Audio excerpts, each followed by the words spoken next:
అరికాల దగ్గర నుంచి నుదిటి ఎంట్రిక వరకు తల మీద ఎంట్రుక వరకు విషంతో నిండిపోయినటువంటి వ్యక్తి నారా చంద్రబాబు నాయుడు. నేను ఒక్కటి మనవి చేస్తా, కావాలంటే చూసుకోండి, ఛాలెంజ్ చేస్తా.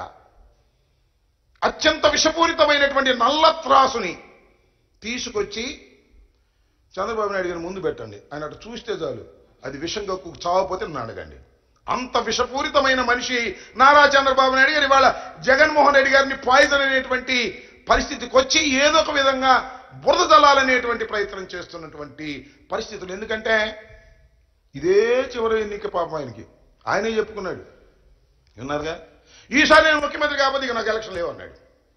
ఈసారి ముఖ్యమంత్రి కాకపోతే ఇక నేను అసెంబ్లీకి రానన్నాడు. అది ఖాయమైపోతుంది. అందువల్ల ఏ విధంగా అయినా సరే సబద్దాలాడి కోట్లు ఖర్చు పెట్టి జగన్మోహన్ రెడ్డి మీద విషం చల్లి ఏ ఒక విధంగా గెలవాలనే తాపత్రయమే కనపడుతుంది తప్ప ప్రజలకు మేలు చేశాను కాబట్టి గెలవాలనేటువంటి ఆత్మస్థైర్యం లేనటువంటి వ్యక్తిగా ఇవాళ నారా చంద్రబాబు నాయుడు గారు చాలా స్పష్టంగా అర్థమవుతున్నాడనే విషయాన్ని మీ అందరికీ కాస్త చంద్రబాబు నాయుడు గారి ఉపన్యాసాలు కానీ మీటింగులు కానీ అత్యంతం పరిశీలిస్తే చాలా స్పష్టంగా అర్థమవుతుందని కూడా మనవి చేస్తున్నా. ఎస్, ఇవాళ జగన్మోహన్ రెడ్డి గారు భీమిల్లో బహిరంగ సభ పెట్టారు. సిద్ధం అని పెట్టారు. మేము ఎన్నికలకు సిద్ధం, సర్వం సిద్ధం చేసుకున్నాం, మా 175 మంది అభ్యర్థులు సిద్ధం, 25 మంది పార్లమెంటు సభ్యులు సిద్ధం, మేము సిద్ధంగా ఉన్నాము, ప్రజలకు మేలు చేశాము, రాబోయే ఎన్నికలకు అడుగులు వేస్తున్నాము, మేము సిద్ధంగా ఉన్నాము అని చెబుతుంటే చంద్రబాబు నాయుడు గారు అంటున్నాడు సిద్ధం అని.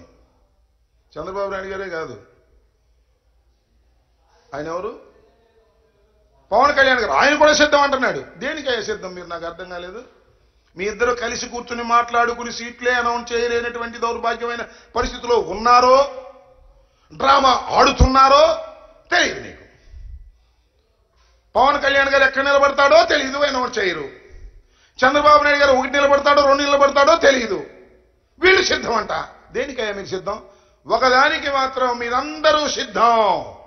ఎన్నికలు అయిపోయిన తర్వాత తట్ట బుట్ట సర్దుకొని హైదరాబాదు నివాసానికి చేరడానికి అందరూ సిద్ధంగా ఉన్నారు.